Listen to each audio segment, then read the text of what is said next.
ونصلی علی رسولہ الکریم اما بعد اعوذ باللہ من الشیطان الرجیم بسم اللہ الرحمن الرحیم والذین هم عن اللغو معرضون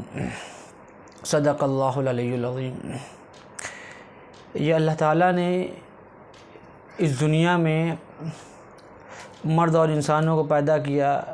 اور ایک دوسرے کی ضروریات کو وابستہ کیا۔ سیدنا آدم علیہ السلام کو اللہ تعالیٰ نے پیدا کیا اور قرآن مقدس نے اس کی گواہی دی، یا ایھا الناس انا خلقناکم من ذکر و انثی، اے انسان ہم نے تم کو ایک مرد اور ایک عورت سے پیدا کیا۔ دنیا میں جتنے لوگ رہتے ہیں وہ جس مذہب کو فالو کرنے والے ہوں، جس کتاب کو پڑھنے والے ہوں، جس کتاب پر عمل کرنے والے ہوں، لیکن وہ سب اللہ کے مخلوق ہیں اور وہ سب نبی علیہ السلام کے امتی ہیں۔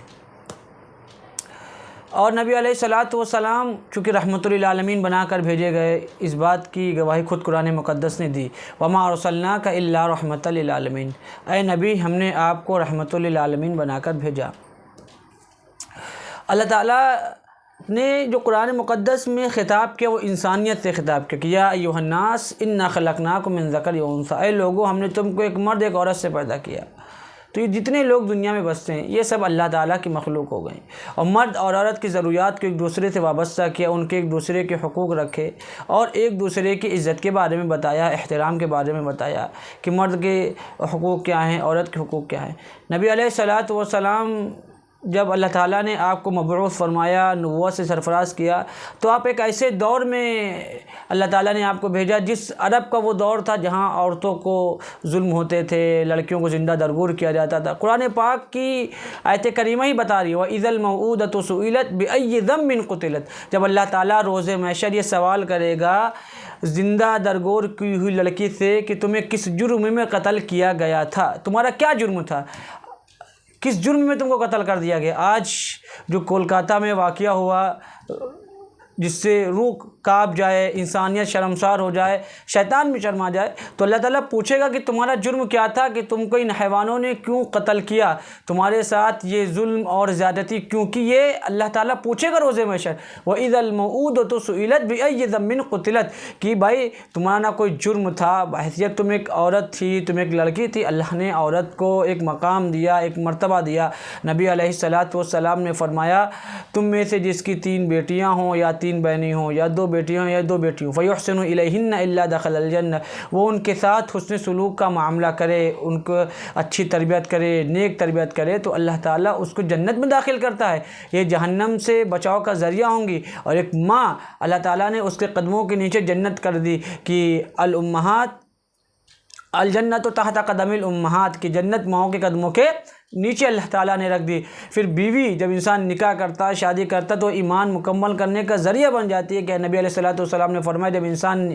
نکاح کرتا ہے تو اس کا ایمان مکمل ہو جاتا ہے۔ تو یہ ساری چیزیں ہیں جو اللہ تعالیٰ نے اور نبی علیہ السلام نے ہمیں اور آپ کو بتائی، عورتوں کے حقوق کو بتایا، عورتوں کے فضائل کو بتایا، عورتوں کے مقام کو بتایا کہ دوسرے کی عزت کرنا، دوسرے کا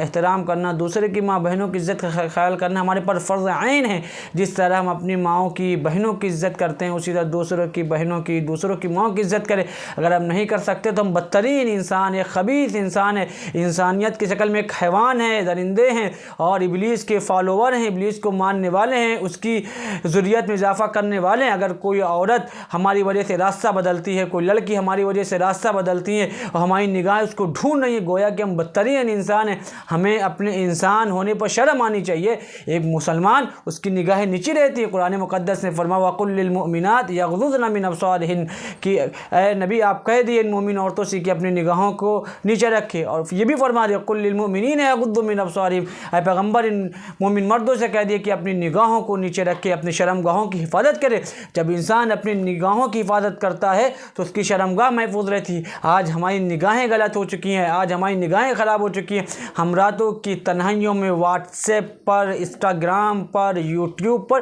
اور سوشل میڈیا پر جو اوریانیہ تصویر، بے حیائی کی تصاویر، غلط تصاویر دیکھتے ہیں، اس کا ہیجان ہمارے جسم پر طاری ہوتا ہے، ہمارے دلوں پر طاری ہوتا ہے، ہمارے اوپر ہو جاتا ہے، جس کو ہم عملی نمونہ پہناتے ہیں کسی کی بیٹیوں کے ساتھ، کسی کی بہن کے ساتھ، راہ چلتے کے ساتھ، یہاں تک کہ حالات تو اتنے خراب ہو چکے انسان اپنی بہن بیٹیوں کے مقام و مرتبے کا خیال بھی نہیں کرتا۔ کیوں؟ کیونکہ یہ انسان جو سب سے پہلا گناہ کرتا ہے وہ یہ کرتا ہے کہ انسان اپنی نگاہوں کو قابو نہیں کرتا۔ جس بندے نے اپنی نگاہوں کو قابو کر لیا، اللہ تعالیٰ اس کو سارے گناہوں سے بچا لے گا، لیکن جس بندے نے اپنی نگاہوں کی حفاظت نہیں کی، گناہوں سے نہیں بچ سکتا۔ قرآن پاک نے صاف فرمایا تھا وَلَا تَقْرَبُوا الزِّنَا،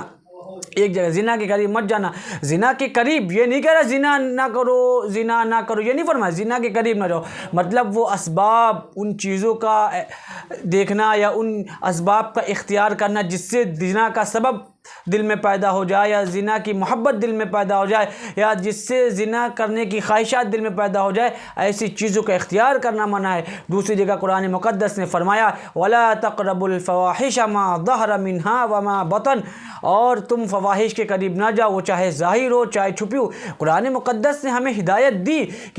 کہ برائیاں، بے حیائی کی چیزیں، جس میں سب سے بڑا اعلی کار اس وقت موبائل ہے، کہ ہم تنہائی میں بیٹھے، کمرے میں کوئی نہیں ہے، ہم اکیلے، ہم نے موبائل کھولا، موبائل کھولنے کے ساتھ ہم نے اگرچہ پورن نہیں دیکھی، بے حیائی کی فلمیں نہیں دیکھی، لیکن جو ہم تصاویر دیکھ رہے ہیں، کم کپڑوں والی تصاویر دیکھ رہے ہیں، جس میں چھوٹے کپڑے وہ پہنے ہوئے سامنے الگ کوئی ہے، اس کو دیکھ لو، اس کا ہیجان ہمارے اوپر طاری ہوتا ہے، جس کا ہم عملی نمونہ کہیں جا کر ادا کرتے ہیں، جس کا نقصان کسی کی بیٹی دیتی ہے، کسی کی بہن دیتی ہے، کسی کی بہو دیتی ہے، ہم اس کے حقوق کو نہ تار کر دیتے ہیں، اور اپنے آپ ذلت اور رسوائی اپنے اوپر بھی تھوپتے ہیں، اپنے والدین، اپنے معاشرے، اپنے رشتہ دار، اپنے علاقے، اپنے چاہنے والوں کے لیے ہم ذلت کا سبب بن جاتے ہیں۔ انسان کے لیے ضروری ہے کہ وہ دوسرے کو عزت و احترام کی نگاہوں سے دیکھے، اور بازاروں میں یا سڑکوں پر یا محلوں میں یا قریہ میں یا کسی گھر پہ جائے تو اپنے نگاہوں کی حفاظت کرے، نگاہوں کو نیچے رکھے، اور ہر کام کرنے سے پہلے یہ سوچے کل روز محشر مالک یوم الدین، جو اللہ روز جزا کا مالک ہے، اس دن اس کے سامنے کھڑا ہو کر اپنی زندگی کے حساب و کتاب دینا ہے۔ اللہ وہاں پوچھے گا وعن عمرہ فیما افنا، یہ جو عمر دی تھی ہے کہاں فنا کر دی، وعن شبابہ فیما ابلا، یہ جو جوانی دی تھی جوانی کا یم کہاں لگا دی، وہاں اللہ پوچھے گا، اور بندے کو جواب دینا پڑے گا، وہ نکل نہیں سکتا، ٹال مٹول نہیں کر سکتا، وہ سوچے کہ ہم بچ جائیں گے، ایسا ہو نہیں سکتا۔ ہر ایک بندے سے اللہ تعالیٰ سامنے کھڑا کر کے سوال پوچھے گا، کوئی ترجمان نہیں ہوگا۔ اللہ کہے گا بتاؤ اس بچی کا کیا گناہ تھا جس کا تم نے ریپ کیا، جس کے ساتھ درندگی کی، جس کی جان کو لیا، کیا تمہیں یہ حق تھا؟ قرآن مقدس نے تو فرمایا کسی ایک انسان کا قتل کر دینا پوری انسانیت کا قتل کر دینا ہے۔ من قتل نفسا فکانما قتل الناس جميعا، جس نے کسی ایک انسان کو قتل کر دیا اس نے پوری انسانیت کو قتل کر دیا، اور جس نے ومن احیا فکانما احیا الناس جميعا، اور جس نے کسی ایک انسان کو زندگی دے دی گویا کہ اس نے پوری انسانیت کو زندگی دے دی، اور انسانیت کا بردار ہے۔ تو یہ جو مجرم اور یہ خبیث ہیں،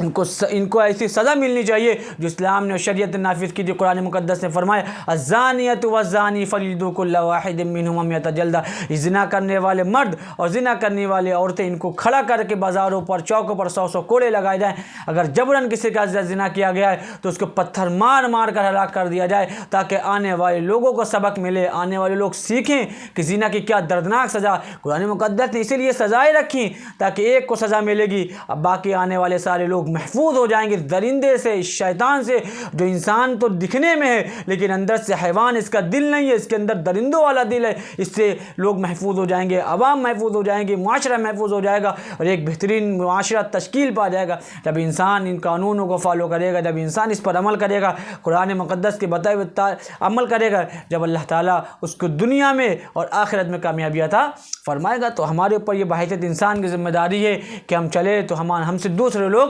محفوظ رہیں، ہم سے دوسرے لوگ بچے رہیں، یہ ہمارے اوپر ضروری ہے۔ وآخر دعوانا الحمدللہ رب العالمین۔